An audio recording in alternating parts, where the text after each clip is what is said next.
जय हिंद स्टूडेंट्स।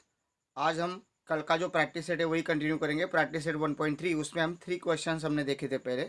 आज हम 4th क्वेश्चन देखेंगे और उसके आगे वाले। सो क्वेश्चन नंबर 4 है। इसमें जो है प्रैक्टिस सेट क्वेश्चन नंबर 4 में मैं रीड कर रहा हूँ।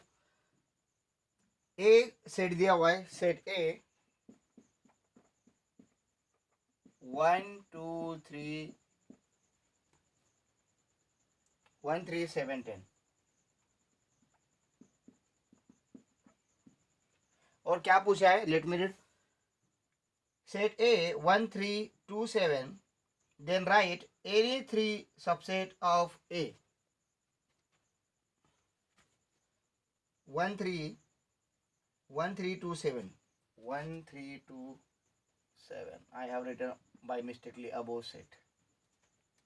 Okay, so in this पूछा है कि एनी 3 आपको सबसेट लिखने हैं इसके, तो कोई भी आप सबसेट लिख सकते हो।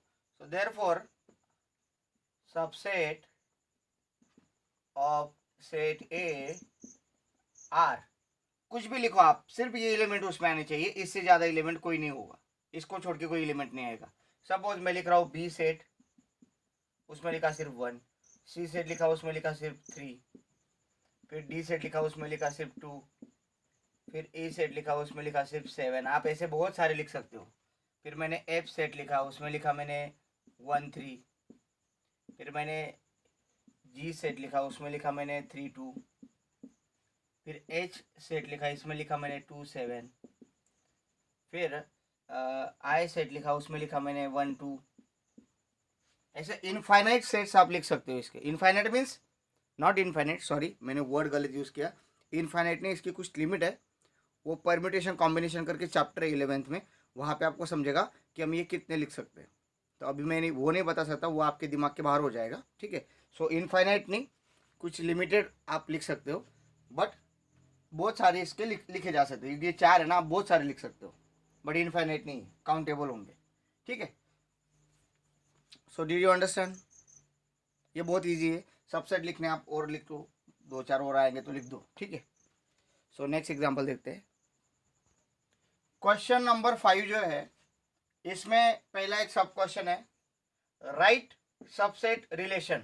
मीन्स ये जो नीचे सेट दिए गए हैं पी एम आई बी एम, इनका सबसेट रिलेशन आपको लिखना है। अभी सबसेट रिलेशन कैसे होता है, समझ लो अगर कोई सेट है, समझ लो पी सेट है, ये सेट क्या है, set of all resident, all resident of all resident इन पुणे, पुणे के सारे रहने वाले लोगों का सेट है ये, ठीक है।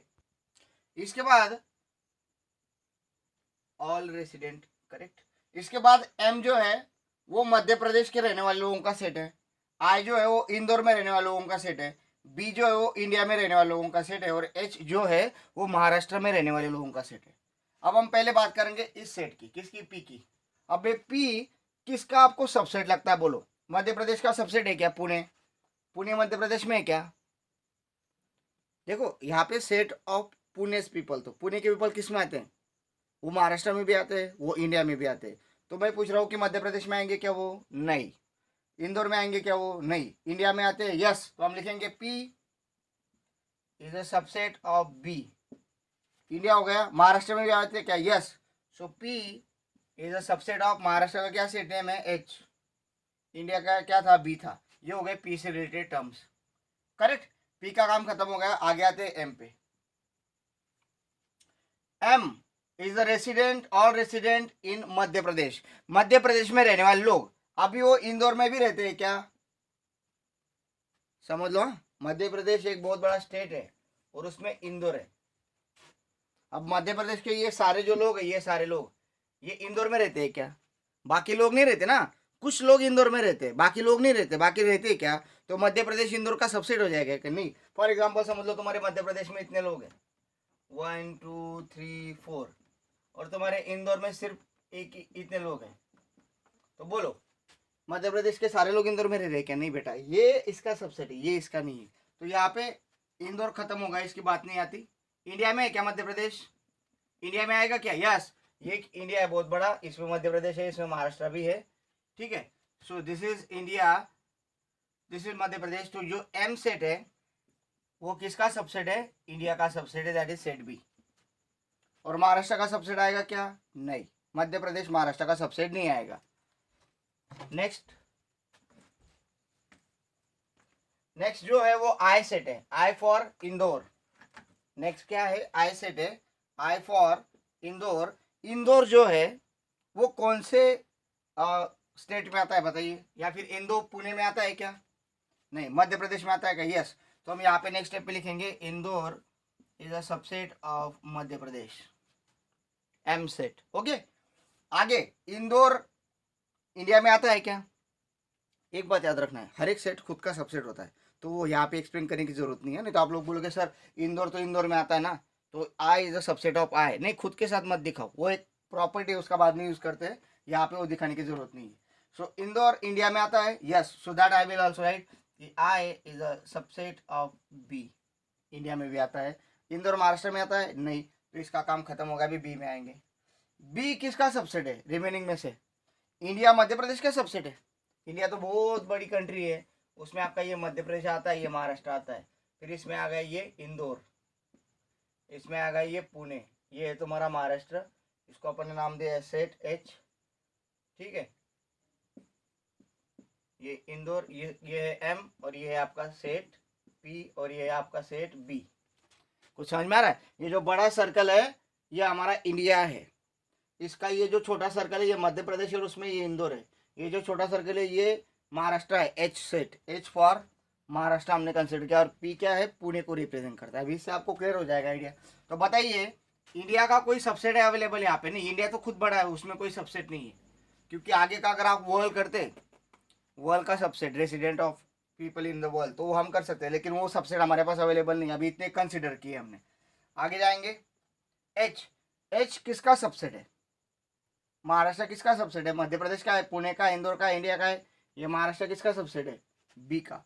सो फाइनल में लिखेंगे कि H is a subset of B, बस इतने लिखे जाएंगे, 1 2 3 4 5 6।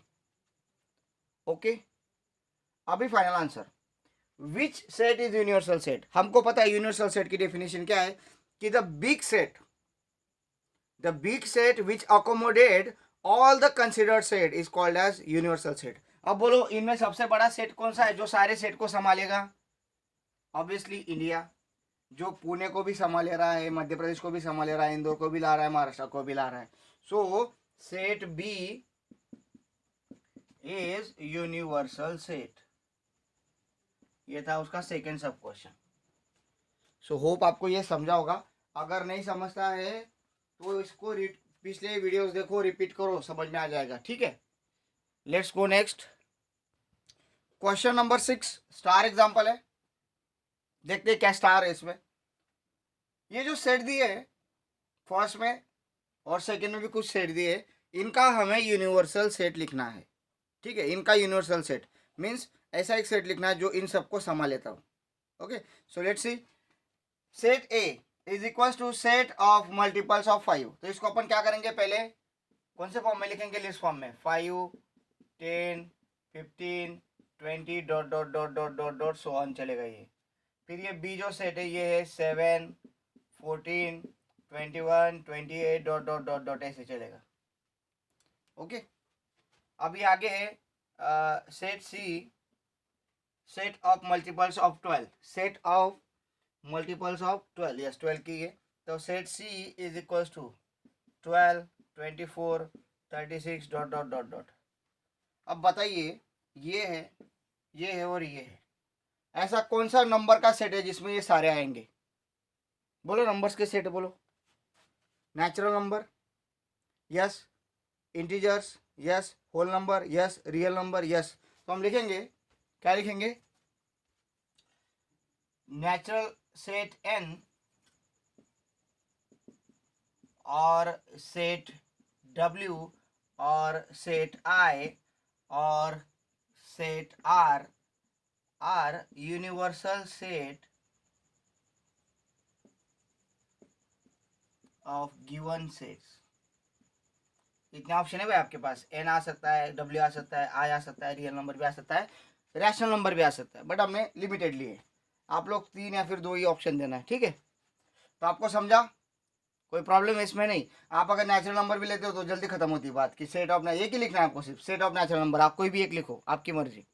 ठीक है, इसकी बात हो गई। Only one you ought write, हाँ, just I have given the options, you can write all the things, you have to use only one in the examination. इसका भी set P is the set of integers which are multiples of 4. P multiples of 4, minus 16, minus 12, minus 8, minus 4, 0, 4, 8, 12 dot dot dot, ऐसा आ रहा है भाई। 4 के integers है ना, तो नेगेटिव में भी आएंगे वो। इधर ये 0, 4 0 0, 4 नेगेटिव 1 नेगेटिव 4, 4 नेगेटिव 2 नेगेटिव 8, 4 1 4 4 2 8, ऐसे चलेगा इधर उधर 4 के टेबल्स। और T जो है वो आएगा set of all even square number. Even square, square number होना चाहिए, परफेक्ट स्क्वायर और इवन होना चाहिए। अब बताओ 1 का स्क्वायर क्या होता है, 1 होता है। 2 का स्क्वायर क्या होता है, 4, और 4 इवन नंबर है, तो हमको 2 का स्क्वायर ले सकते हैं। फिर 3 का स्क्वायर ले सकते हैं क्या, 3 का स्क्वायर 9 है, नहीं चलेगा। किसका स्क्वायर चलेगा, 4 का स्क्वायर। 5 का स्क्वायर क्या आएगा, 25, 25 इवन नंबर है तो नहीं चलेगा। किसका स्क्वायर आएगा, फिर 6 का स्क्वायर चलेगा। 7 का स्क्वायर 49 है, विच इज ऑड नंबर, हमें इवन नंबर चाहिए, तो किसका स्क्वायर लेंगे, 8 का, 64 है वो।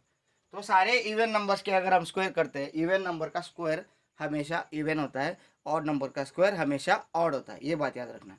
Square of even number is always even, square of odd number is always odd. अब यहाँ पे T set of all even square number. All even square number means क्या आएगा, 4 आएगा, परफेक्ट स्क्वायर है ना। उसके बाद आता है 9, 9 पर नहीं है, ऑड नंबर है वो, तो 16 आएगा, फिर 36 आएगा, फिर 64 आएगा, फिर 100 आएगा, सो आने से चलते जाएगा। 2 का स्क्वायर, 4 का स्क्वायर, 6 का स्क्वायर, 8 का स्क्वायर, 10 का, 12 का, सो ऑन।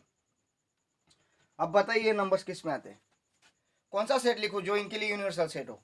सिंपल, नेगेटिव भी आ रहे हैं, पॉजिटिव भी आ रहे हैं, तो सेट एक ही लिखो मैं, set I is universal set. और एक और लिख लो, set R is universal set for considered set. या कंसिडरेशन में जो सेट है उनका क्या हो गया, ये दोनों यूनिवर्सल सेट हो सकते हैं।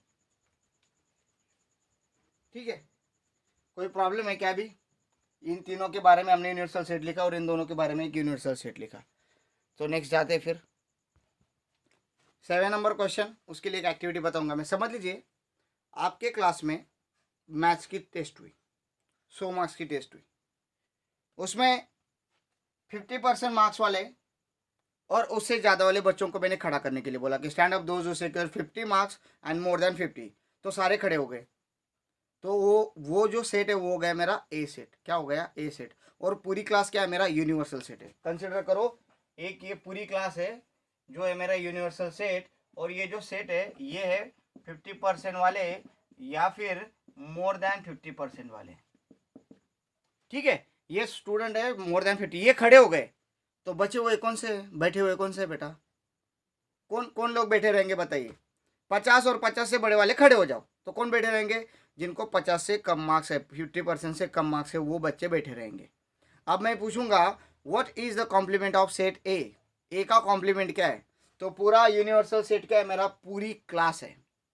ठीक है, सेट ए क्या है मेरा, जो बच्चों को 50 या फिर 50 से ज़्यादा मार्क्स है, तो कॉम्प्लीमेंट क्या आएगा, बचे हुए बच्चे। ऑब्वियसली हमने क्या सीखा है, कॉम्प्लीमेंट क्या होता है, कॉम्प्लीमेंट ऑफ अ सेट। अगर कोई सेट का कॉम्प्लीमेंट निकालना है, समझ लो सेट ए का कॉम्प्लीमेंट निकालना है, तो यूनिवर्सल सेट के सारे एलिमेंट लिख दो, सिर्फ एक ही एलिमेंट नहीं लिखना है। अब हम क्या करेंगे, यूनिवर्सल सेट के सारे बच्चे आ जाएंगे, सारे क्लास के सारे बच्चे आ जाएंगे, बट कौन से बच्चे नहीं आएंगे कॉम्प्लीमेंट ऑफ ए में, जिनको 50 और 50 से ज़्यादा मार्क्स है उनको छोड़ना पड़ेगा। तो यहाँ पे क्या लिखेंगे, therefore A dash is equal to set of students who secured, कम वाले आएंगे ना, less, who secure marks less than 50%,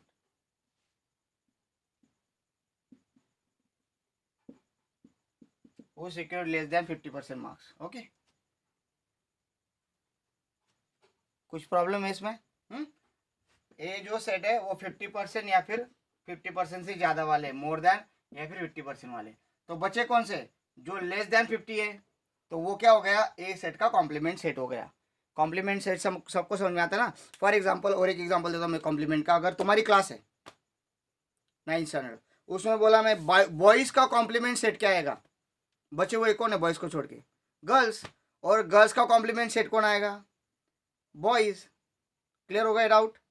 okay, complement set का मीनिंग क्या है? अगर किसी सेट का कॉम्प्लीमेंट लिखना है तो उस सेट को छोड़ दो, बाकी वाले एलिमेंट लिख दो।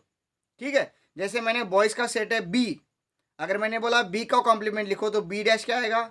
गर्ल्स का सेट सारा, क्योंकि बॉयज को छोड़ना है हमें।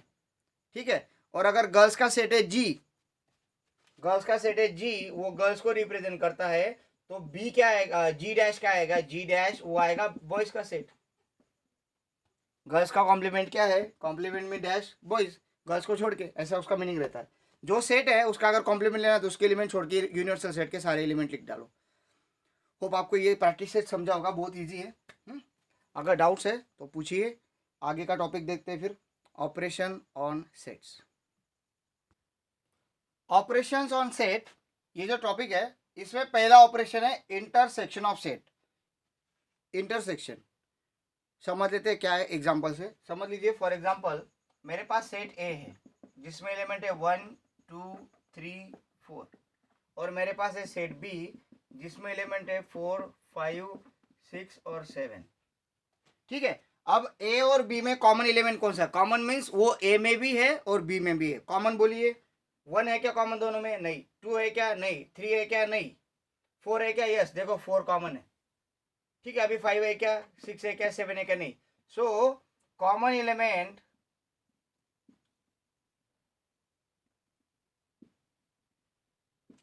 in set A and set B is 4। ठीक है, अब इसको मैं वेन डायग्राम से रिप्रेजेंट करूंगा। वेन डायग्राम कैसे निकलेगी? ये मेरा ए सेट है और इनमें भी कुछ कॉमन है, तो एक दूसरे को क्या करेंगे? ये इंटरसेक्ट कर रहे हैं। देखो इंटरसेक्ट कर रहे हैं क्या? करेंगे ना, ऑब्वियसली करते हैं। इसको बड़ा निकालना पड़ेगा उसकी साइज का। तो ये है मेरा सेट ए, ये है मेरा सेट बी। अभी सेट ए और बी में जो कॉमन है वो यहाँ पे आ जाएगा। देखो 4 कॉमन है, जो ए सर्कल में भी आता है और जो बी सर्कल में भी आता है। कुछ समझ में आ रहा है? 4 क्या है हमारा? कॉमन है, तो ए सर्कल में भी आ रहा है, बी सर्कल में आ रहा है, और बाकी 4 के बचे हुए यहाँ पे एलिमेंट 1 2 3, और यहाँ पे बी के बचे हुए एलिमेंट 5 6 7। ठीक है, जब मैं कॉमन की बात करूंगा, इंटरसेक्शन मीन्स एक दूसरे को इंटरसेक्ट कर रहे हैं। इंटरसेक्ट किसके कारण हो रहा है? इंटरसेक्ट 4 के कारण। तो ये हो गया मेरा कॉमन एलिमेंट, जिसको ऐसे रिप्रेजेंट करेंगे। तो ये जो शेडेड पार्ट है ये इनका इंटरसेक्शन पार्ट, इंटरसेक्ट कर रहे हैं एक दूसरे को, एक दूसरे में ओवरलैप कर रहे हैं वो। ठीक है, तो इंटरसेक्शन ऑफ सेट कैसे लिखा जाएगा कि ए और बी अगर कोई दो सेट है, इनको ले रहा हूं मैं एग्जांपल में। सो ए इंटरसेक्शन का सिंबल रहेगा उल्टा यू। देखो ए इंटरसेक्शन बी, उनका जो कॉमन एलिमेंट है वही लिखो। बस हो गया आपका आंसर। अगर दो सेट दी और आपको पूछा write down the intersection of set, तो क्या करोगे? कॉमन एलिमेंट लिखना है सिर्फ। फॉर एग्जांपल और एक एग्जांपल लेते हैं। पी सेट है ए बी सी, और क्यू सेट है उसमें है बी ई एफ। बोलो कौन सा कॉमन एलिमेंट आ रहा है? ए है क्या? B, yes. So P intersection Q, इसको कैसे रीड किया जाएगा? P intersection Q is B. और इसकी फिगर कैसे आएगी? ऐसे आ जाएगी एक दूसरे में। जो कॉमन वाले होते हैं कहाँ पे आएंगे? यहाँ पे। क्या कॉमन है? सिर्फ एक ही एलिमेंट है बी। बी चला गया दोनों का, इसका क्या बच गया? ए सी। पी का क्या बच गया? ए सी। और क्यू का क्या बचा? E F. हो गया। और ये शेडेड पार्ट कर दो इंटरसेक्शन को। ठीक है, और कुछ एग्जांपल देखते हैं।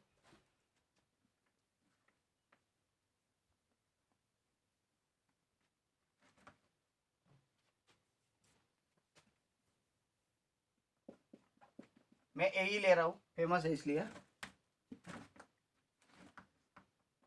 1 2 3 4 5 6, और बी ले रहा हूं अभी 4 5 6 7 8। बोलो कॉमन एलिमेंट कौन कौन से? 1 2 3 है क्या इसमें? नहीं, बट 4 5 6 है इसमें। 4 5 6 है, तो मैं अगर सर्कल बनाऊंगा, ठीक है, तो 4 5 6 कॉमन है, तो 4 5 6 इधर लिख लिया कॉमन, और इसके बचे हुए इधर लिखूंगा 1 2 3। ये हो गया सेट ए, और ये हो गया सेट बी, जिसके 7 8 बचे हुए बाहर है, और कॉमन में ये आ गए दोनों के। ठीक है, सो अगर मुझे पूछेंगे what is the intersection of A B, तो ए इंटरसेक्शन बी, इसको यू ठीक ठीक तरह से निकालना उल्टा। A intersection B is equal to 4 5 6। Okay, so इसकी डेफिनेशन मैं रीड करता हूं। डेफिनेशन एग्जांपल के साथ है। Suppose A and B are two sets. Suppose A and B are two sets, then the set of common elements of these two sets is called complement of these two sets. ये दोनों set अगर दिए हैं और उनका common element का अगर मैं कोई सेट बनाता हूं तो इस सेट को क्या कहा जाएगा? इन दोनों का इंटरसेक्शन। सो इसको कैसे रीड किया जाएगा? सिंबॉलिक कैसे लिखा जा रहा है? ए उल्टा यू लिखने का, बी लिखने का, A intersection B reading. Hope आपको ये समझा होगा। तो इसका ये जो एग्जांपल्स है और एग्जांपल्स हम कल देखेंगे, इसको स्टडी करो। Thank you, have a great day. Doubts है प्लीज़ आस्क और कमेंट करो प्लीज़, वीडियो पे कमेंट करो यूट्यूब पे या फिर इधर ग्रुप में डालो क्या I was in the video, I watch the video. Okay, thank you, have a great day.